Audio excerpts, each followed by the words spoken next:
प्रिय दर्शकों, हरिओम, जय श्री राम। आज ज्योतिष का विषय लेके आया हूँ आपके सामने। ज्योतिष के विषय में आज हम सूर्य देव पे वीडियो बना रहे हैं। सूर्य देव पर टोटल हमारी 12-13 वीडियो बननी है, क्योंकि हर भाव के अनुसार, हर राशि के अनुसार इनके फलादेश बदलते हैं। पहले थोड़ा सूर्य देव के बारे में थोड़ा संक्षिप्त परिचय करेंगे। उसके बाद पहले भाव में इनका स्वामी जी का जो भी फलादेश है, सामान्य फलादेश है, वो पढ़ेंगे, वो आपको बताएंगे। और उसके बाद लग्नेश, अर्थात यदि सूर्य लग्नेश हो, किन किन भावों में बैठा हो, लग्नेश के बारे में पूरे 12 के 12 भावों पर हम चर्चा करेंगे।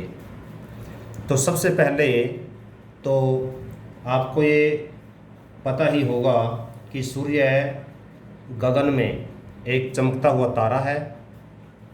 पूरे तारामंडल में सबसे ज़्यादा, हमारे तारामंडल की बात कर रहा हूँ, हमारे तारामंडल में सबसे ज़्यादा चमकने वाला जो तारा है वो सूर्य है। वैसे तारे तो बहुत ज़्यादा हैं, हम रात को देखते भी हैं, पर सबसे ज़्यादा महत्व सूर्य का है, क्योंकि सूर्य का ही प्रकाश हमें प्राप्त होता है। बाकी तारे तो हम केवल दिखाई देते हैं। वेदों पुराणों के मतानुसार सूर्य एक देवता है। सूर्य भगवान एक पुराणों में देव माने गए हैं। पुराणों के अनुसार सूर्य के पिता का नाम महर्षि कश्यप है। महर्षि कश्यप आपने सुना होगा नाम। और माता अदिति। तो ये माता अदिति और महर्षि कश्यप के पुत्र हैं। इसी वजह से अब यदि इन गोत्र की बात करें तो इनका गोत्र भी कश्यप गोत्र ही माना जाएगा, क्योंकि गोत्र का मतलब वंश से होता है। तो इनका जो गोत्र है भगवान सूर्य का, कश्यप गोत्र माना जाएगा। इनकी पत्नी का जो नाम है वो संज्ञा है, और जो संज्ञा है वो बाबा विश्वकर्मा की पुत्री है। आपने नाम सुना ही होगा विश्वकर्मा का। तो विश्वकर्मा की जो पुत्री है वो इनकी पत्नी है। और इनका जो वर्ण की बात करें, क्योंकि ज्योतिष शास्त्र में वर्णों का काफ़ी महत्व है। जब हम फलादेश निकालते हैं वर्ण का बहुत महत्व है। भाई कौन सा ग्रह ब्राह्मण वर्ण का है, कौन सा ग्रह क्षत्रिय वर्ण का है, वैश्य वर्ण का है या शूद्र वर्ण का है, इसका बहुत महत्व है फलादेश निकालते हुए। तो जो सूर्य देव के बारे में यदि वर्ण की बात करें तो एक क्षत्रिय वर्ण का है। रंग की बात करें तो ये लाल रंग का है। और इनकी जो लालिमा है वो लालिमा सामान्य नहीं है, बल्कि ताम्रवर्णी है। ताम्रवर्णी मतलब जो तांबा जैसा होता है ना, तांबा जैसी होती है। और इस लालिमा में हल्की गुलाबी झलक भी प्राप्त होती है। भगवान सूर्य का जो रथ है, उनके सारथी का नाम अरुण है। नाम अपने अरुण को भी वैसे पहले साइंस में ग्रह के रूप में ही मानते थे। और इनका जो स्वभाव है वो उग्र है। मतलब जो सूर्य देव की जो प्रकृति है वो अग्नि तत्व मानते हैं इनको। ज्योतिष शास्त्र में अग्नि तत्व है और उग्र स्वभाव है। और यदि स्त्री पुरुष की बात करें तो इनको हम पुरुष ग्रह मानते हैं। और जैसे आपको बताया कि सूर्य देव को हम क्षत्रिय वर्ण का मानते हैं, तो सीधी सी बात यह है कि थोड़ा पराक्रमी भी ज़्यादा होगा और गुस्सैल भी ज़्यादा होगा। ठीक है। तो जो वर्णों की बात मैं कर रहा हूँ, वर्णों का स्वभाव इसी तरह से लगाया जाता है कि जिस वर्ण का होगा उसी वर्ण के गुण उसमें उस ग्रह में देखे जाते हैं। क्योंकि हमें रटन लगाना, बल्कि हमें उनके बेसिक को समझना है। अब दूसरा देखो, अब सूर्य देव किस दिशा में उगते हैं? सुबह सुबह ईस्ट में राइज होते हैं। तो इसी कारण से इनको पूर्व दिशा का स्वामी भी माना जाता है। अब ये तो थी हम ज्योतिष की बात, ज्योतिष के अनुसार अभी हम बात कर रहे थे। अभी यदि हम विज्ञान की बात करें, क्योंकि विज्ञान ने बहुत तरक्की कर ली है। विज्ञान के अनुसार विज्ञान तो ये कहता है कि जो सूर्य देव हैं वो लगभग 13,72,400 किलोमीटर का व्यास है। इतना बड़ा है सूर्य देव। और हमारे पृथ्वी से लगभग 15 करोड़ किलोमीटर, 15 करोड़ किलोमीटर दूर है। इनकी जो यदि सूर्य देव की हम डिग्री की बात करें वैज्ञानिकों के अनुसार, जो उनका बाहरी सतह है, अर्थात ये वाला जो पार्ट है, तो इसकी जो टेम्परेचर है वो 6000 है, बाहर का 6000 डिग्री सेंटीग्रेड। 6000 आपको पता ही है, जैसे 100 डिग्री पे तो पानी उबलने लग जाता है, और ये 6000 डिग्री है। और यदि अंदर की बात करें, केंद्र की बात करें, केंद्र का जो तापमान मानते हैं वैज्ञानिक लोग, वो लगभग मानते हैं 30 अरब डिग्री। अब देख लो कितना ज़्यादा है।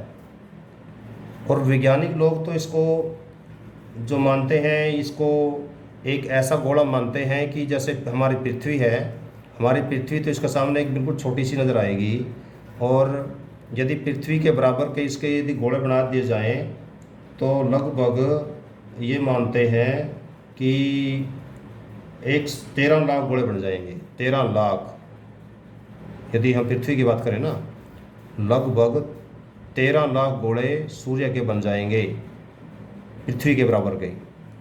इतना बड़ा है ये, 15 करोड़ किलोमीटर दूर है। अब इतनी दूर होने के बावजूद भी यहाँ इतनी गर्मी है, तो सोचो कि उनके पास जाने की हिम्मत आज तक किसकी होगी। भगवान सूर्य और भगवान चंद्र ये प्रत्यक्ष देवता माने गए हैं हमारी ज्योतिष शास्त्र में। यदि हम इसकी ज्योतिष शास्त्र के अनुसार इनकी राशियों की बात करें, ज्योतिष शास्त्र के अनुसार ये एक राशि में 30 दिन तक रहते हैं। एक राशि में 30 दिन रहते हैं। जैसे ये यहाँ है, तो उसके बाद अगली राशि में जाएंगे, फिर अगली में जाएंगे, फिर अगली में जाएंगे। तो पूरा यदि इसको ब्रह्मांड माने तो पूरे 12 राशियाँ होती हैं, 12 घर होते हैं, ये 12 ही राशियाँ होती हैं। तो 12 राशियों में सीधी बात है कि 30 दिन का मतलब एक महीना। तो सूर्य देव 12 राशियों में पूरा 1 वर्ष लगाते हैं। 12 राशियों सूर्य देव 1 वर्ष लगाते हैं, अर्थात 1 साल के बाद सूर्य देव उसी स्थिति में आ जाते हैं, उस पहले वाली राशि में आ जाते हैं। पूरा एक ब्रह्मांड का जो चक्कर लगाते हैं सूर्य देव, पूरे 1 साल में लगाते हैं, और एक राशि में 30 दिन तक रहते हैं। और आपको पिछली वीडियो में मैंने एक बात बताई थी, यदि आपको याद होगा, यदि आपने वीडियो देखी होगी, तो एक जो राशि है, एक राशि 30 डिग्री तक होती है। 30 डिग्री, क्योंकि 12 डिग्री है, टोटल 360 होती हैं। 360 को यदि हम 12 से भाग करेंगे, 12 राशियां हैं, 360 डिग्री टोटल होती हैं। ये जैसे ये सर्कल है, सर्कल 360 डिग्री का होता है, तो ये 30 डिग्री बनता है। अर्थात एक राशि के बांडे, एक राशि के बंटवारे में 30 डिग्री आती है। 30 डिग्री के बाद जैसे यहाँ पर है, 30 डिग्री के बाद सूर्यदेव अगली राशि में प्रवेश कर जाएगा। 1 में है, 2 में चला जाएगा, 2 है, 3 में चला जाएगा, फिर 4 में, 5 में, 6 में, ऐसे चल जाते हैं। 30 डिग्री के बाद 31 डिग्री नहीं होती, बल्कि 30 के बाद आगे 1 डिग्री से स्टार्ट हो जाते हैं, 0.1 से। तो इनके बेसिक चीज़ें होगी कि सूर्यदेव एक राशि में 30 दिन तक रहेंगे, पूरा ब्रह्मांड में चक्कर लगाने में 1 साल लगाएंगे, और एक राशि 30 डिग्री की होती है। ये हर ग्रह के लिए है, ये केवल सूर्य के लिए नहीं है, ये सभी ग्रह के लिए है। तो और इनकी जो राशि है सूर्यदेव की, वो 5वीं राशि है, सिंह राशि। सिंह राशि इनकी खुद की है सूर्यदेव की। और जो पहली राशि है अर्थात मेष राशि में सूर्यदेव उसके होते हैं, और 7वीं राशि अर्थात तुला राशि में सूर्यदेव नीच के होते हैं। ये आपको 2-3 चीज़ें ध्यान देनी होगी। ऊंच नीच का इसलिए बता रहा हूँ कि कोई भी ग्रह, एक बेसिक चीज़ याद रखना कि कोई भी ग्रह अपनी राशि में अच्छा रिजल्ट देता है, और जब उसका होता है उससे और ज़्यादा अच्छा रिजल्ट देता है। और कोई भी ग्रह जब नीच राशि में बैठा होता है तो उसका उल्टा रिजल्ट देता है, अर्थात अच्छा करने की बजाय बुरा करता है। तो ये ब्रह्मांड के जो नियम परमात्मा ने बनाए हैं, ये हमारे पूर्व जन्मों के अनुसार हमारे को पुरस्कारित करने के लिए या हमारे को दंडित करने के लिए बनाए हैं। इसमें ग्रहों का कोई दोष नहीं है। ग्रह तो वही करते हैं जो परमपिता परमात्मा उनको करने के लिए आदेश देते हैं। अब हम बात करते हैं सूर्य देव यदि लगन में हो, ये लगन बोलते हैं यहाँ पर, ये जो भाव है ये लगन भाव होता है। सूर्यदेव यदि सूर्यदेव कहाँ हो, लगन में हो, तो लगन में जो बात मैं अभी कर रहा हूँ, लगन में बैठे हो चाहे कोई भी राशि हो, अभी सामान्य सा बता रहा हूँ, उसके बाद मैं बात करूँगा यदि सूर्यदेव लग्नेश हो तो क्या रिजल्ट देगा। यदि सूर्यदेव लगन में बैठे हों, राशि कोई भी हो, यहाँ कुछ अच्छे रिजल्ट और कुछ बुरे रिजल्ट देगा। अच्छे रिजल्ट में तो लगन में बैठा हुआ सूर्य है, क्योंकि आपको पिछली वीडियो में बताया था कि ये जो भाव है ये आदमी का खुद का होता है, तन है, ये हमारा शरीर है, हमारा स्वभाव है, हमारा रंग रूप है, तो इसका सीधा सा असर पड़ेगा जो ग्रह इसमें बैठे हैं। तो इस ग्रह यदि यहाँ सूर्यदेव बैठे हैं तो सीधी बात है कि स्वभाव कैसा होगा, हमारा तन कैसा होगा, सीधा असर पड़ेगा भगवान सूर्य पे। अब सूर्यदेव का सबसे पहले हमें प्रकृति देखनी होगी। सूर्यदेव जो प्रकृति हैं वो स्टेटस के कारक है। हमारे सूर्यदेव जो हमारे होते हैं वो स्टेटस है। स्टेटस हमारा जो मान सम्मान है, मान सम्मान को के ग्रह होते हैं। तो एक सूर्यदेव के बारे में आपने एक कॉमन बात याद रखनी है सभी ग्रहों के बारे में, सभी भावों के बारे में, कि जिस भी भाव में सूर्यदेव बैठेंगे अपना जो कारक तत्व है उसको बढ़ाएंगे और दूसरे ग्रहों के कारक तत्व को कम करेंगे। ये इनका सामान्य सा एक फार्मूला है, क्योंकि रटने की बात नहीं है, आपने फार्मूला याद रखना है, सूत्र याद रखना है। सूर्यदेव 12 ग्रहों में से जिस ग्रह में बैठेंगे उन ग्रह के जो भी संबंधित कार्य हैं उनमें जिस का कारक तत्व सूर्य है वो चीज़ बढ़ेगी, और इसके अलावा जो दूसरे चीज़ें हैं, दूसरे ग्रहों के जो कारक तत्व हैं वो चीज़ घटेगी। अर्थात इनका हर भाव में अच्छा रिजल्ट भी है और हर भाव में नेगेटिव रिजल्ट भी है। सूर्यदेव जिसका लगन में है और लगन में अच्छी डिग्री का है, क्योंकि पिछली वीडियो मैंने डिग्री का बताया था आपको कि भाई कितने डिग्री पे बाल ग्रह होता है, कितने डिग्री पे युवा होता है, कितने डिग्री पे वृद्ध होता है, प्रौढ़ होता है, मृत होता है, तो वो पिछली वीडियो देख लेना आप। तो यदि यहाँ पर युवावस्था में अच्छे, युवावस्था का मतलब है 100% रिजल्ट, युवावस्था में सूर्य की डिग्री हो तो उसके मान सम्मान इज्जत समाज में बहुत ज़्यादा होती है, और ऐसा व्यक्ति ज़्यादातर राजनीति के क्षेत्र में बहुत आगे तक जाता है, चाहे यहाँ कोई भी राशि हो। मैं क्योंकि सामान्य प्रादेश कर रहा हूँ मैं अभी, राशि के अनुसार नहीं। हाँ, यहाँ पर यदि सूर्य है लगन में तो एक चीज़ नेगेटिव पॉइंट यही भी है कि ऐसा जातक नेत्र रोगी भी होता है। अब नेत्र रोगी कम होगा ज़्यादा होगा वो उसकी डिग्री पे डिपेंड करेगा, और साथ में डिपेंड करेगा राशि पे।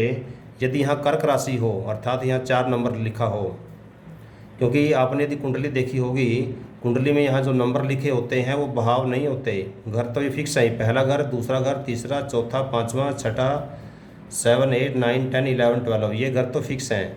संख्या यहाँ जो लिखी होती है वो केवल राशियों की संख्या लिखी होती है, वहाँ भावों की संख्या कुंडली में कहीं आपको दिखाई नहीं देगी। ये तो मैंने केवल आपको समझाने के लिए लिखी है। यदि यहाँ 4 नंबर लिखा हुआ हो अर्थात 4 का मतलब होता है कर्क लगन की कुंडली हो और उसमें सूर्य यहाँ लगन में बैठा हो, तो ऐसा व्यक्ति ज्ञानार्जन तो बहुत करता है पर आँखों का रोग उनको जरूर आएगा, आँखों के रोगी बना रहेगा। हाँ, ये हो सकता है कि कम या ज़्यादा डिपेंड करेगा दूसरे भावों पे। यदि कोई अच्छा भाव हो थोड़ा कम हो जाएगा, कोई कई बार दूसरे राजयोग बन रहे हों, जो हमारा बृहस्पति ग्रह है, बृहस्पति ग्रह की दृष्टि इन पर पड़ रही हो, क्योंकि यदि शुभ ग्रह की दृष्टि इन पर पड़ेगी तो इनके जो अशुभ प्रभाव कम हो जाते हैं। ये लगभग एक सामान्य सा फार्मूला आपने याद रखना है, सभी के लिए है ये, कि जिस भाव पर शुभ ग्रहों की दृष्टि पड़ेगी उसके शुभ तत्व बढ़ जाएंगे और अशुभ कम हो जाएंगे। तो जो मैंने बताया कि लगन में यदि सूर्य हो तो इसमें नेत्र रोगी बनाता है, तो ज़्यादा या कम डिपेंड करेगा इन पर जो दृष्टि है लगन पर किस किन ग्रहों की है। यदि पाप ग्रहों की दृष्टि होगी तो बढ़ जाएगी, शुभ ग्रहों की दृष्टि होगी तो घट जाएगा, पर एक बार प्रभाव अपना जरूर देगा। ये पक्का है कि लगन में जो सूर्य होगा वो उच्च पदाधिकारी बनाएगा।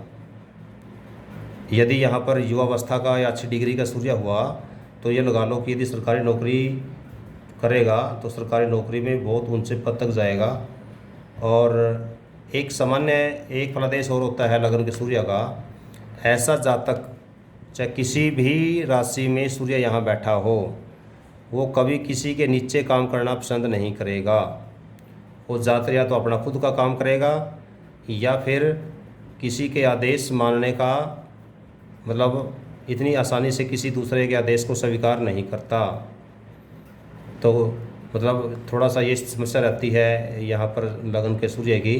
तो इसी कारण से उनके जो पदाधिकारी हैं उनसे सीनियर हैं उनसे कई बार बनती नहीं है, कारण कि वो दूसरों के आदेश को इतनी जल्दी से स्वीकार नहीं कर पाता लगन का सूर्य। क्योंकि सूर्य क्या है, सूर्य एक आत्मा का कारक है, सूर्य पिता का कारक है, सूर्य मान सम्मान का कारक है। तो ये हमेशा इनके अंदर एक मान सम्मान का एक ये बात रहती है कि भाई मेरा भी कुछ अस्तित्व है इस संसार में और मैं दूसरे की बात क्यों मानूं। यदि कोई बात उनको गलत लगती है, चाहे कितना बड़ा पदाधिकारी हो, तो वो सामने बिल्कुल बोल देता है कि सर ये चीज़ गलत है। ऐसी बात बोलते हुए बिल्कुल भी हिचकिचाता नहीं है यदि लगन का सूर्य हो। एक खास बात और होती है लगन के सूर्य की, जब कोई भी राशि हो यहाँ पर, तो ऐसा व्यक्ति पिता और माता का जो धन है यदि विरासत में उनको नहीं भी मिलता है तो भी अपने बच्चों के लिए धन इतना छोड़ के जाता है कि बच्चे सुखी रहें। कहने का मतलब यह है कि जितना उसको विरासत में धन मिलेगा उस प्रॉपर्टी से ज़्यादा प्रॉपर्टी कमा के जाएगा लगन का सूर्य। तो इसके कुछ फ़ायदे भी हैं और कुछ लाभ के साथ साथ कुछ हानियाँ भी हैं, आपको बता दिया।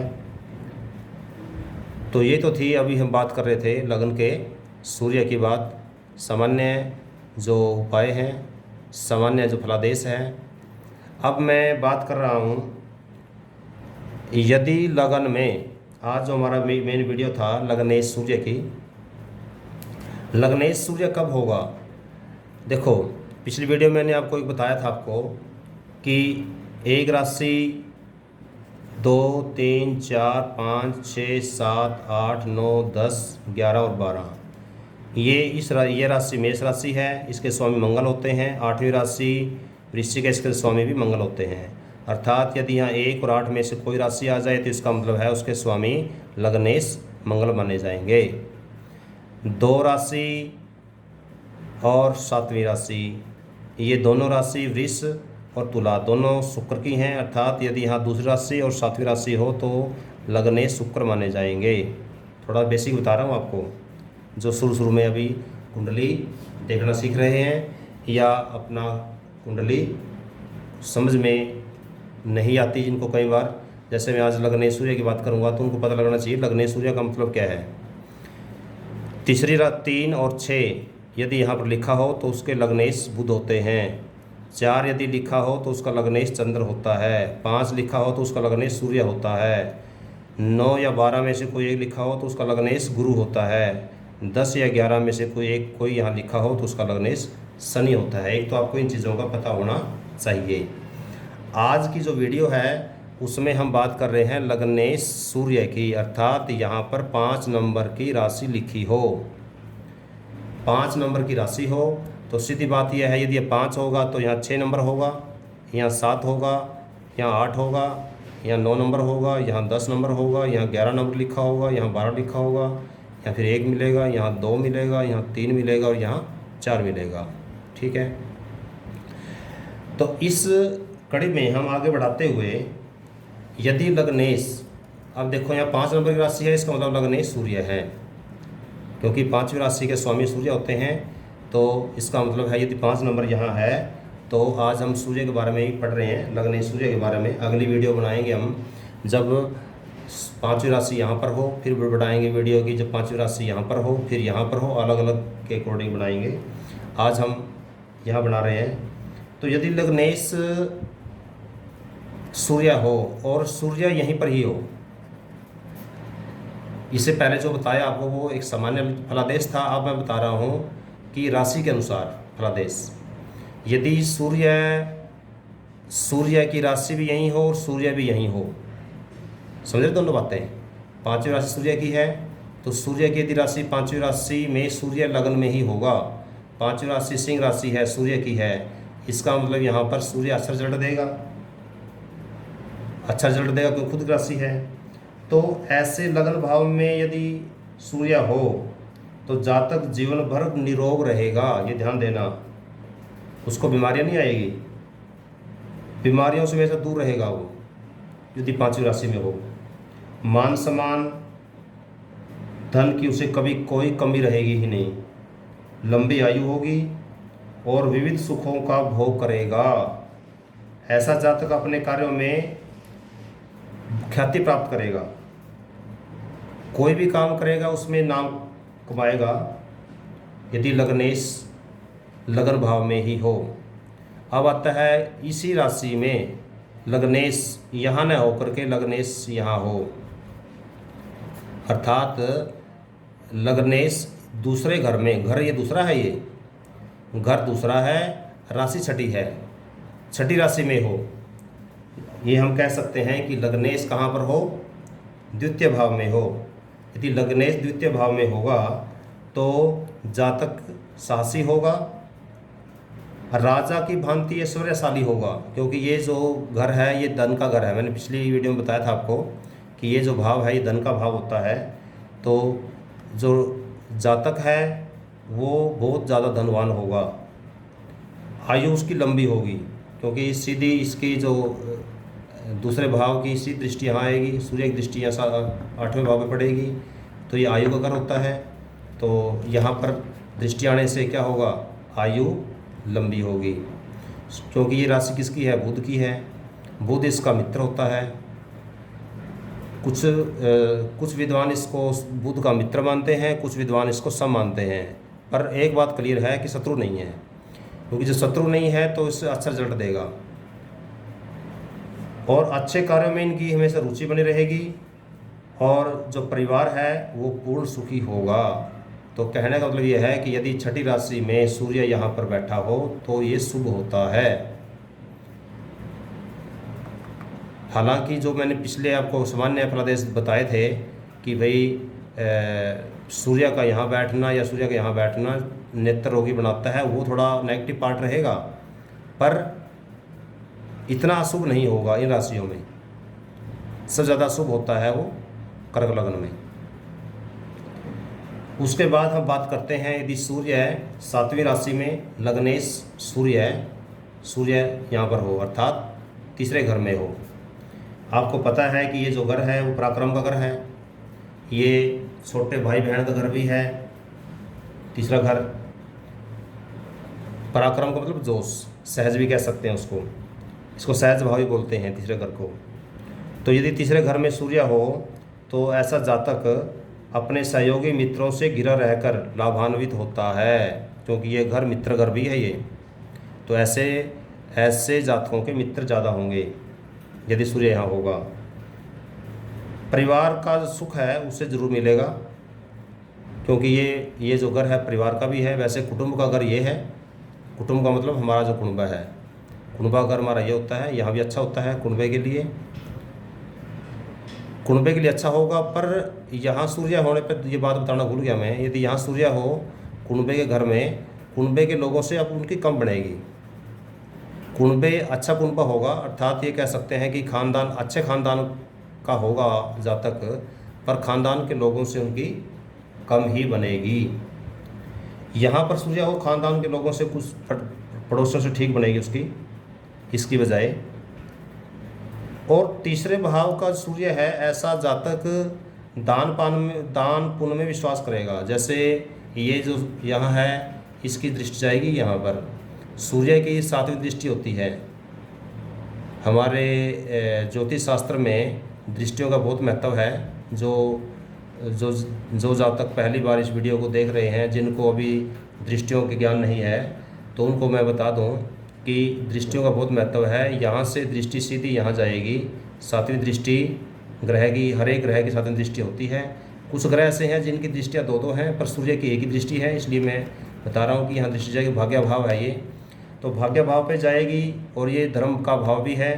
तो ऐसे जातक क्या होगा, धर्म के काम में ज़्यादा विश्वास करेंगे, दान पुण्य ज़्यादा करने वाले होंगे, धार्मिक प्रवृत्ति के भी होंगे।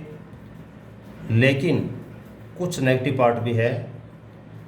यदि इसमें लग्नेश निर्बल हो, लग्नेश यहाँ क्या हो, निर्बल हो, या पाप क्रांता हो, या इस पर कोई पाप की दृष्टि पड़ रही हो। पाप दृष्टि का मतलब है इस घर पे शनि की दृष्टि हो, या राहु की दृष्टि हो, या केतु की दृष्टि हो, तो उस समय फिर अशुभ फल भी देगा। इस भाव में यदि शुभ ग्रहों की दृष्टि हो तो शुभ फल मिलेंगे, और यदि यहाँ पर राहु केतु या शनि की दृष्टि भी साथ में हो तो फिर जो इसके शुभ प्रभाव हैं वो कम हो जाएंगे, और अशुभ प्रभाव भी देने शुरू हो जाएंगे।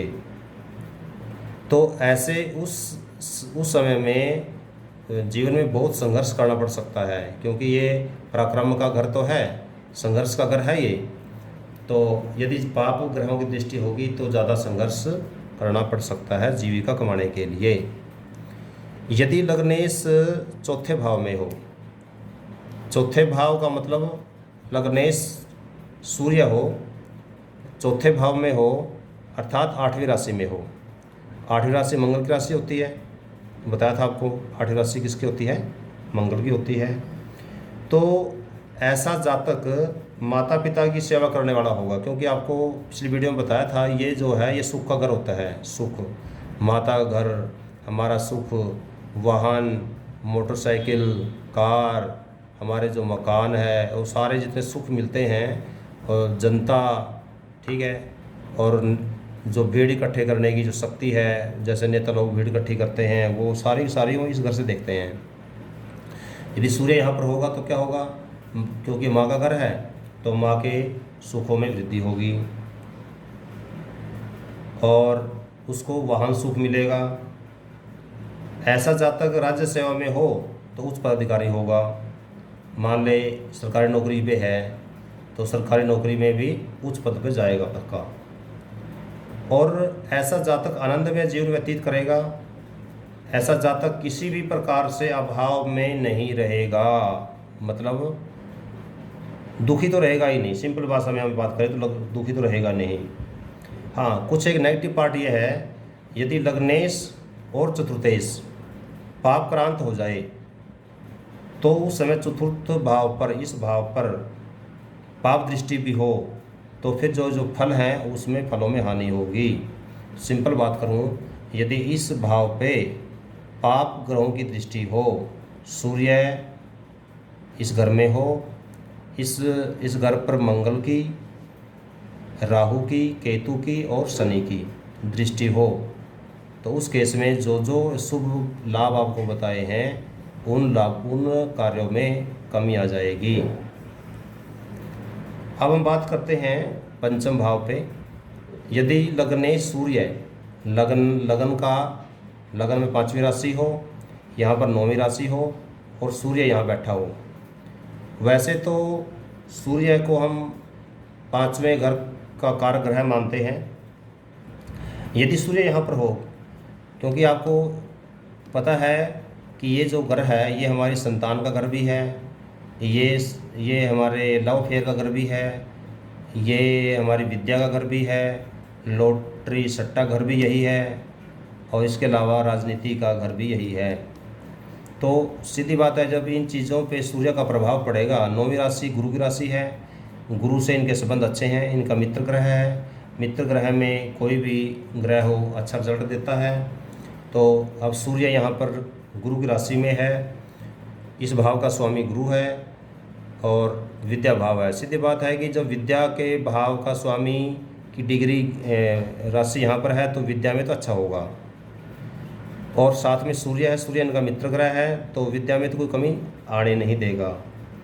इसके अलावा ऐसा जातक त्यागी वृत्ति वाला भी होगा। त्यागी वृत्ति वाला समझ रहे हैं ना, कि भाई जैसे त्याग भावना होती है, चलो भाई कोई किसी ने कुछ मांगा, चल दे दो भाई, कोई बात नहीं, ये भी गरीब है, इसको भी दे दो भाई। और ऐसा सुशील भी होगा, सत्कर्म करने की ज़्यादा उनके अंदर लालसा रहेगी कि ज़्यादा सत्कर्म किया जाए। ऐसे जातक को धर्मपरायण और विख्यात पुत्रों की प्राप्ति होती है। यहाँ पुत्रों के लिए बहुत शुभ है ये, क्योंकि नौवीं राशि गुरु की है और पुत्र कारक ग्रह गुरु ही होता है। तो सीधी बात यह है कि जब गुरु की राशि यहाँ है तो गुरु अपने कारक तत्वों में वृद्धि करेगा, और मित्र ग्रह है साथ में, तो पुत्रों में भी वृद्धि होगी। पुत्र अच्छी लाइन के होंगे, मतलब नैतिक प्रवृत्ति के होंगे, विद्या अच्छी आएगी उसको। और ऐसा जातक क्षमाशील भी होगा, स्वाभिमानी भी होगा और अच्छी विद्या अर्जित करेगा। एक खास बात होगी, धुन का पक्का होगा, ईश्वर में विश्वास करने वाला होगा। पर यदि इस भाव पर पाप दृष्टि हो, पाप दृष्टि मतलब वही बात जो पहले बताई मैंने, इस भाव पर क्या हो, राहु की, केतु की, शनि की या मंगल की दृष्टि हो। मंगल की दृष्टि फिर भी कम खराब करेगी, सबसे ज़्यादा खराब करती है राहु और केतु की दृष्टि हो सूर्य पर, सबसे ज़्यादा वो खराब करती है, और शनि की। 3 ग्रह तो बहुत ज़्यादा सूर्य पर यदि नज़र डालें तो ज़्यादा खराब होता है। तो उस समय जो अभी आपको जितने भी पॉजिटिव रिजल्ट बताए हैं, उन पॉजिटिव रिजल्टों में कमी आ जाएगी, कहीं पर उल्टा भी हो जाता है। और उस कारण तो कई बार जैसे मैंने बताया कि संतान के पक्ष में संतान भाव अच्छा होगा, और यदि पाप दृष्टि हो, राहु इसके साथ हो, या राहु, क्योंकि राहु इसके साथ हुआ या केतु इसके साथ हुआ तो फिर तो सूर्य ग्रहण हो जाएगा, या इनको राहु केतु की दृष्टि में पड़ रही है, उस समय ग्रहण तो नहीं होगा पर रिजल्ट अशुभ हो जाएगा, उस समय संतान पर भी अशुभ होगा। कई बार संतान जो पहली संतान है उस पर सबसे ज़्यादा भारी होता है, कई बार तो गर्भपात भी हो जाता है, और संतान को कई बार बहुत कष्ट उठाना पड़ जाता है। और कहने का मतलब यह है कि पाप ग्रहों की दृष्टि या पाप ग्रहों से युक्त होना यहाँ पर अच्छा नहीं माना जाता, क्योंकि ये संतान घर है, ये मुख्य घर है, क्योंकि जो व्यक्ति है वो अपने बच्चों के लिए ही तो कमाता है। और यदि यहाँ पर पाप दृष्टि हुई तो बच्चे, या तो ऐसा होगा कि बच्चे होने में दिक्कत आती है, यदि हो गए तो बाद में बच्चे कई बार बीमार होते हैं, कई बार बच्चे कामयाब नहीं हो पाते। कुल मिलाकर के बच्चों की तरफ से टेंशन बनी रहती है यदि यहाँ पर पाप ग्रहों का प्रभाव हो तो। अब हम बात करते हैं छठे घर की। छठे लग्नेश सूर्य, लग्नेश सूर्य 10वीं राशि में हो। 10वीं राशि किसकी होती है? 10वीं राशि होती है शनिदेव की, और शनिदेव की राशि में सूर्य यहाँ पर हो। आपको पता होना चाहिए कि सूर्य और शनि की आपस में नहीं बनती, सूर्य और शनि आपस में शत्रु ग्रह माने गए हैं, तो शत्रु राशि में सूर्य होगा तो इतना अच्छा रिजल्ट नहीं देगा, पर कुछ अच्छे और बुरे दोनों का रिजल्ट होगा। तो ऐसा जातक यदि सूर्य यहाँ पर हो तो एक बात तो है कि उसका मेरा जो असर रहेगा, यदि सूर्य पर यहाँ पर शुभ ग्रहों की दृष्टि हो तो निरोग रहेगा, परंतु यदि यहाँ पर पाप ग्रहों की दृष्टि हो तो ऐसा जातक पूरी जिंदगी रोगी बना रहेगा, अर्थात बिल्कुल उल्टा रिजल्ट हो जाएगा। धन और भूमि की उसको प्राप्ति होगी। अच्छा, ये जो घर है, ये जो घर है ये सरकारी नौकरी का घर भी है, ये रोग का घर भी है, छठा घर दुश्मन का घर भी है, सरकारी नौकरी का घर भी है, और पशुओं का घर भी यही है, ननिहाल का घर भी है। तो ननिहाल से लाभ होगा उसको, सरकारी नौकरी मिलने के योग ज़्यादा बनेंगे, और यहाँ सस्टेज ऐसा ज़्यादा शत्रुओं का मर्दन जरूर करेगा। अर्थात ऐसा जो जातक है जिसकी सूर्य छठे भाव में 10वीं राशि में होगा तो शत्रु उसके आगे ठहर नहीं पाएंगे, शत्रुओं पर विजय प्राप्त करेगा। पर एक यहाँ पर नेगेटिव पार्ट होगा, ऐसा जातक कंजूस जरूर होगा। छठे घर का सूर्य है वो व्यक्ति कंजूस बनाता है। पाप प्रभावी होगा तो नेगेटिव रिजल्ट होंगे, और शुभ ग्रहों की दृष्टि होगी तो अच्छे रिजल्ट होंगे। पाप प्रभाव में होंगे तो रोग और शत्रुओं से घिरा रहेगा। अच्छे ग्रहों की दृष्टि होगी इस पर तो ना इसके सामने शत्रु ठहर पाएंगे, ना ही आगे रोग ठहर पाएंगे। तो इस प्रकार से दृष्टि का बहुत ज़्यादा महत्व है, ये जरूर ध्यान देना आपने। तो उस केस में यदि पाप ग्रहों की दृष्टि इनके ऊपर हुई या इनके साथ राहु या केतु हुए, सूर्य ग्रहण यदि यहाँ हो जाता है तो उस केस में जीवन में कभी सफलता नहीं मिल पाती। सरकारी नौकरी की तो दूर की बात है। तो अब हम बात करते हैं जब सूर्य 7वें भाव में हो, 11वीं राशि, ये भी शनि की राशि है। शनि की और सूर्य की आपस में नहीं बनती, और जब यहाँ पर सूर्य होगा तो सीधी दृष्टि लगन पे भी जाएगी, ये आपको ध्यान देना होगा क्योंकि 7वीं दृष्टि सीधी यहाँ जाती है।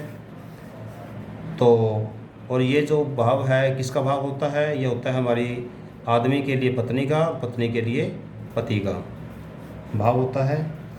यदि लग्न सूर्य 7वें भाव में हो तो ऐसा जातक तेजस्वी होगा, शील स्वभाव का भी होगा, और उसकी जो पत्नी है ना वो भी उसको पतिपरायण मिलेगी, मतलब अच्छी पत्नी मिलेगी, अच्छी नैतिक वाली मिलेगी और सुशीला मिलेगी। तो उसमें ऐसे जातक को अपने जीवन की सहचारी और वियोग रहना भी पड़ सकता है। कब? जब यहाँ पर पाप ग्रहों की दृष्टि हो। मतलब एक बात ध्यान देना आपने, सिंपल सी बात है कि जिस समय सूर्य के जो पॉजिटिव रिजल्ट हैं यदि यहाँ पर पाप ग्रह साथ बैठ जाएं या पापों की दृष्टि हो जाए तो उल्टा हो जाएगा। अर्थात जैसे बताया आपको कि उनकी जो पत्नी होगी यदि शुभ ग्रहों की दृष्टि होगी तो क्या होगी? पतिव्रता होगी। परंतु यदि यहाँ पाप ग्रह बैठ जाए तो, या पाप ग्रहों की दृष्टि हो जाए तो उल्टा हो जाएगा। अब हम बात करते हैं सूर्य यदि कहाँ हो, 8वें भाव में हो, 12वीं राशि में हो, यहाँ सूर्य हो, लग्नेश सूर्य यदि यहाँ पर हो, उस समय क्या होगा? ऐसा जातक दीर्घायु होगा पर कंजूस होगा, क्योंकि ये भाव आयु का है, मृत्यु का भाव भी यही है, ये अकट साइंस का भी यही भाव है। अर्थात जो हमारे शोध हैं, जो हमारी रिसर्च वगैरह है उसका घर भी यही है। तो ऐसे कुछ रिजल्ट पॉजिटिव भी होंगे, कुछ नेगेटिव भी होंगे। तो ऐसा जो जातक है यदि सूर्य यहाँ पर हो वो हमेशा धन संचय करने में लगा रहेगा। आपने कई बार कुछ लोग देखे होंगे भी जिनका मकसद केवल एक ही होता है, धन कमाना, दिन रात एक ही काम में लगे रहते हैं, ना सोशल होते, ना कोई कभी रिश्तेदारी में जाते, ना कभी मित्रों के पास जाते, ना कभी मित्रों को बुलाते, सुबह से शाम तक एक ही काम है, पैसा, हाई पैसा, हाई पैसा। तो ऐसा जो सूर्य जिनका यहाँ होगा तो ऐसे जातकों का ऐसा स्वभाव हो जाता है कि वो धन को ज़्यादा महत्व देते हैं। यदि यहाँ पर शुभ ग्रहों की दृष्टि हो, शुभ ग्रह मतलब गुरु, शुक्र, उच्च का चंद्र और बुध, इनको हम मानते हैं शुभ ग्रह, यदि इनकी दृष्टि हो तो उस समय ऐसा जातक समझदार भी होगा, बुद्धिमान भी होगा, और उस समय जो रिसर्च वगैरह के जो काम है उसमें बहुत आगे तक जाएगा, क्योंकि रिसर्च का घर भी है ये। और परंतु यदि यहाँ पर अशुभ ग्रह हों या अशुभ ग्रहों की दृष्टि यदि यहाँ सूर्य के साथ हों, राहु केतु इसके साथ हों, सूर्य ग्रहण यहाँ बन रहा हो, तो ऐसी स्थिति में जो जातक है वो कटु वक्ता भी होगा। अर्थात बात बात में गाली, कई बार आपने देखा होगा कुछ लोग बात बात में गाली देते हैं, ठीक है। तो ऐसे जातक बात बात में क्या करेंगे? गाली देने की उनकी आदत पड़ जाती है, और ऐसा जातक का जो शरीर है वो क्या होगा? वो कमज़ोर होगा। और ऐसे जातक, अच्छा ये जो घर है ये अकस्मात धन का भी है, अकस्मात मिलने वाला धन का भी है। तो यदि यहाँ पर शुभ ग्रहों की दृष्टि होगी तो ऐसे जातक को कोई लॉटरी सट्टा एकदम लग सकता है। पर यदि यहाँ कोई पाप ग्रह की दृष्टि इस पर हुई तो उस केस में लॉटरी सट्टे में उसको हानि होगी। तो ऐसे जातकों को लॉटरी सट्टा कभी नहीं खेलना चाहिए, जिनको यहाँ पर पाप ग्रह की दृष्टि हो, या सूर्य ग्रहण यहाँ बन रहा हो, या शनि की दृष्टि यहाँ पर हो, या शनि साथ बैठा हो, तो उस केस में उसको कभी भी सट्टा वगैरह नहीं लगाना चाहिए। अब हम बात करते हैं सूर्य 9वें भाव में और पहली राशि में होगा, क्योंकि लग्नेश सूर्य हैं। ये आपको बताया कि धर्म कर्म का घर है, ये हमारे भाग्य घर भी यही है। तो यदि लग्नेश 9 भाव में हो तो ऐसा जातक विद्वान भी होगा, अधिक परिवार वाला भी होगा, और उसकी जो मित्रता है वो बड़े बड़े विद्वानों से होगी। कभी देख लियो भाई, खुद चाहे विद्वान कम हो पर उसके जो मित्र मंडली है ना वो अच्छे अच्छे घराने के लोगों के उससे होगी। और सूर्य यदि यहाँ पर है तो ऐसा जो जातक है वो धार्मिक भी होगा। और कुछ विद्वान इसको पिता का घर भी मानते हैं, कुछ विद्वान इसको पिता घर यहाँ मानते हैं, कुछ विद्वान पिता घर यह मानते हैं। तो जिनका सूर्य यहाँ होगा तो ऐसा जातक का जो पिता है वो भी एक अच्छा कह सकते हैं कि अच्छा मान सम्मान वाला इज्जतदार होगा। पिता से उसको अच्छी लाभ होगा, विरासत में पिता से उसको बहुत कुछ मिलेगा। यहाँ का सूर्य है, कहने का मतलब अच्छा है। पर यहाँ पर दूसरी बात आएगी कि यदि यहाँ पर पाप ग्रहों की दृष्टि इस भाव पे हो, सूर्य के बैठे हुए या सूर्य के साथ पाप ग्रह बैठे हों, तो फिर क्या होगा, धार्मिक होने के बजाय अधार्मिक हो जाएगा, अर्थात वो भगवान में विश्वास ही करना बंद कर देगा। तो पिता पे भी भारी हो जाएगा। यदि यहाँ पर सूर्य ग्रहण है तो ऐसे जातक के पिता की जो मृत्यु है वो जातक के बचपन में ही हो जाती है। मतलब जिस समय जातक का जन्म हुआ, जन्म होते ही कुछ सालों बाद ऐसे जातक की मृत्यु हो जाती है यदि इस भाव में सूर्य ग्रहण हो तो। कहना मतलब ये है कि उस केस में ये जो भाव है फिर शुभ फल नहीं देगा, ख्याति उसकी उस केस में कम मिल पाएगी यदि यहाँ पर पाप ग्रहों की दृष्टि हो। पर यह शुभ ग्रहों की दृष्टि हो, यदि यहाँ पर साथ में गुरु बैठा हो या गुरु की दृष्टि इस पे हो, साथ में शुक्र की दृष्टि बढ़ रही हो, तो क्या होगा, शुभ फलों की जो है वृद्धि हो जाएगी, धार्मिक हो जाएगा, अच्छा धर्म कर्म करेगा, पुण्य कमाएगा और अपना जो प्रारब्ध है प्रारब्ध संचित करेगा। और ऐसा जो जातक है, क्योंकि ये जो घर है ना ये पत्नी के छोटे भाई या छोटे बहन का घर भी होता है, तो इस कारण से जिसका सूर्य यहाँ पर होगा तो उसको पत्नी के भाई और या बहन अच्छी स्टेटस के होंगे, और वो अच्छे स्टेटस के साथ साथ पर उनसे बनेगी कम, ये जब पक्का है, पर स्टेटस उनका अच्छा होगा। अब हम बात करते हैं सूर्य यदि 10वें घर में हो, अर्थात ये कर्म का घर है हमारा, जो हम कर्म करते हैं जीवन में, ये उसका घर है। कर्म का जो इस भाव में सूर्य हमेशा अच्छा माना जाता है, चाहे किसी भी राशि में हो। पर यदि लग्नेश सूर्य यहाँ हो, इसके भी डिपेंड करेगा कि इस भाव पे किन ग्रहों की दृष्टि है, पाप ग्रहों की है या शुभ ग्रहों की है। तो यदि लग्नेश 10वें भाव में बैठा हो तो ऐसा जातक पिता का परम भक्त होगा, क्योंकि ये आपको बताया है कि ये पिता का घर, ये जैसे माँ का घर है ये पिता घर भी होता है, ये खुद का है, ये खुद की पत्नी है। 7वां घर होता है वो पत्नी का घर होता है, जैसे ये खुद है, ये इसकी पत्नी है, ये माँ है, ये पिता है। कुछ विद्वान इसको यहाँ भी मानते हैं, कुछ भावों के लिए, कुछ कार्यों के लिए पिता को हम यहाँ मानेंगे, कुछ कार्यों के लिए पिता को हम यहाँ मानेंगे, क्योंकि विद्वानों की जो बात है वो माननी चाहिए। तो यदि यहाँ पर सूर्य है वो पिता का परम भक्त होगा, और इसके अलावा पिता भी अच्छा स्टेटस वाला होगा। गुरु देवता के लिए उनके मन में बहुत श्रद्धा होगी। अपन देखा होगा कुछ लोग ना जैसे अपने गुरुओं के प्रति बड़े परम भक्त होते हैं। जैसे उदाहरण के लिए चाहे कोई ऐसा जातक चाहे प्राइमरी स्कूल में भी किसी टीचर से पढ़ा हो, उसको भी पूरी ज़िंदगी याद करता है, अर्थात जब भी मिलेगा चाहे कितना बड़ा अफसर बन जाए उनके प्रति आदर भाव रहेगा, उनके पाँव में हाथ लगाएगा, और माँ बाप के प्रति भी उनके आदर भाव बने रहेंगे। तो वह सुशील पंडित होगा, भाग्यवान होगा, भाग्य उसका साथ देता है। यहाँ अच्छा होता सूर्य, और अनेक भोगों को भोगता है यहाँ का सूर्य। अब हम बात करते हैं यदि सूर्य 11वें भाव में हो, लग्नेश सूर्य, लगन का भाव, अर्थात 5वीं राशि यहाँ पर हो, तीसरी राशि यहाँ पर हो, सूर्य यहाँ पर हो, तो ऐसे जो जातक है वो धन और पुत्रों से युक्त होगा। देखो ये जो घर है, ये हमारा लाभ का घर होता है, धन का घर होता है, आय का घर होता है। तो सीधी बात ये, सूर्य यदि यहाँ पर आय के भाव में बैठेगा तो आय बढ़ाएगा, और वैसे भी जो सूर्य है वो स्टेटस का कारक होता है, तो स्टेटस बढ़ाएगा। ठीक है, ऐसे लोगों को यदि अच्छी डिग्री का सूर्य हो, सरकारी नौकरी बहुत जल्दी मिलती है।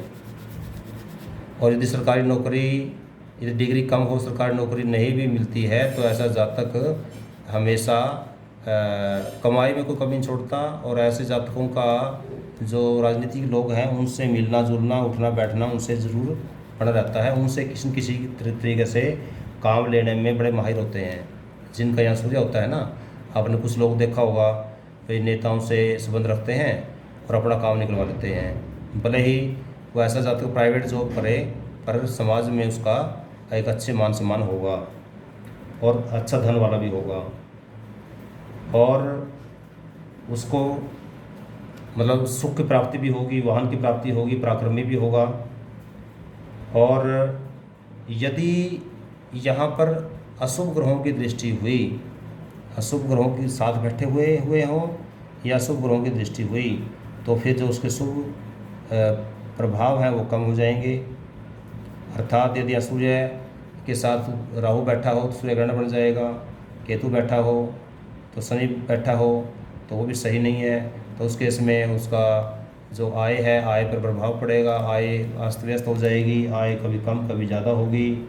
ठीक है, तो इस घर में ग्रहण होना अच्छा नहीं होता, और उस केस में फिर काम करने में जी भी चुराएगा। यदि पाप ग्रहों की दृष्टि हुई तो, अशुभ ग्रहों की दृष्टि हुई तो पाप करने में हमेशा उसका मन करता रहेगा और पूरा लाभ कमाएगा। अब हम बात करते हैं जिस समय सूर्य 12वें घर में हो, लग्नेश हो, अर्थात यहाँ चौथी राशि हो, उस केस में जो सूर्य है, ऐसा जातक स्वदेश को छोड़कर दूसरे देश में वास करने वाला होता है।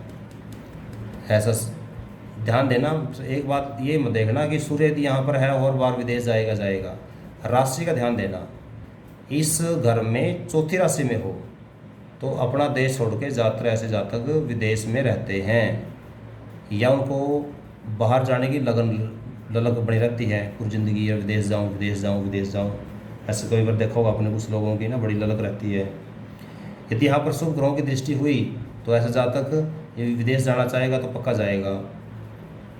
और यदि शुभ ग्रह के रूप में सूर्य की डिग्री अच्छी हुई, युवावस्था का हुआ, तो विदेश जाएगा। और यदि यहाँ पर सूर्य अस्त हुआ या सूर्य की डिग्री कमज़ोर हुई या इसके साथ पाप ग्रह बैठे हुए, फिर ये प्रभाव उल्टा भी हो जाएगा। तो उस केस में जो सूर्य है वो रिश्तेदारों से वैर भी कराएगा। ठीक है, क्योंकि वहाँ पर उल्टा रिजल्ट देगा, और उस समय पर अधिक व्ययशील बढ़ा देगा, क्योंकि ये घर जो व्यय का घर भी है, ये जो घर है वो व्यय का घर है। तो यदि यहाँ पर सूर्य है तो ज़्यादा खर्चीला बनाएगा।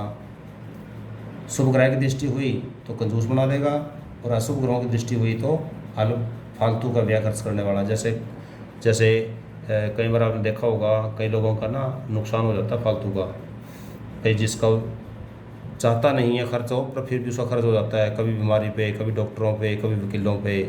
तो उस स्थिति में यदि यहाँ पर अशुभ ग्रह की दृष्टि हुई तो ऐसे जातकों का अपव्यय होता है। उसे हम अपव्यय कहेंगे कि क्योंकि इसकी ज़रूरत नहीं थी पर फिर भी उसका खर्च ऐसा हो रहा है। तो दर्शकों, आज हमने थोड़ी वीडियो लंबी होगी क्योंकि 12 के 12 भाव हमने किए और इसमें सूर्य का पूरा विवरण भी दिया, और सूर्य का लगन में जो सामान्य फलादेश है वो भी दिया, और उसके बाद लगने सूर्य के 12 के 12 भावों का अलग दिया। तो इस प्रकार से अगली वीडियो में हम जो करेंगे, सूर्य का जब सूर्य की राशि 5वीं राशि यहाँ पर हो और उस समय सामान्य फलादेश क्या रहेंगे, और 5वीं राशि यहाँ पर हो तो उस समय यहाँ चौथी यहाँ होगी, कर्क लगन होगा। तो कर्क लगन में आज हमने सिंह लगन किया, तो कर्क लगन में सूर्य यहाँ पर हो, यहाँ पर हो, यहाँ पर हो, 12 के 12 भावों का अलग अलग फलादेश होगा। तो आज हमने सिंह लगन पे किया है। ठीक है, तो सिंह लगन की कुंडली थी आज ये। ठीक है, तो तो अगली हम लेंगे कर्क लगन की। सूर्य जब सूर्य की राशि यहाँ होगी, फिर सूर्य राशि यहाँ होगी, करते करते हम 12 के 12 के करेंगे। इसमें पूरी 12 वीडियो बनेगी और पूरी दोबारा देखना, सारी देखना। तो मुझे लगता है कि आप अपनी कुंडली खुद देखने में पक्का सफल हो जाएंगे, यदि आप मेरे साथ साथ सीखने की थोड़ी लगन लगाओगे। तो दर्शकों, आज का जो मैंने पढ़ाने का पूरा प्रयास किया है इस तरीके से कि आपको समझ में आ जाए। फिर भी यदि कुछ कमी रह गई हो तो कमेंट में आप सुझाव दे सकते हो कि भाई ऐसे नहीं, थोड़ा ऐसे होना चाहिए, ठीक है। और इसके अलावा दूसरी आपसे रिक्वेस्ट ये है कि आपने अब इस वीडियो को ज़्यादा से ज़्यादा शेयर करना है और चैनल को सब्सक्राइब भी करना है, ताकि मेरा हौसला बढ़ता रहे और मैं अधिक से अधिक ज़्यादा से ज़्यादा वीडियो बना करके आपके पास डालता रहूं, क्योंकि विद्यादान महादान होता है।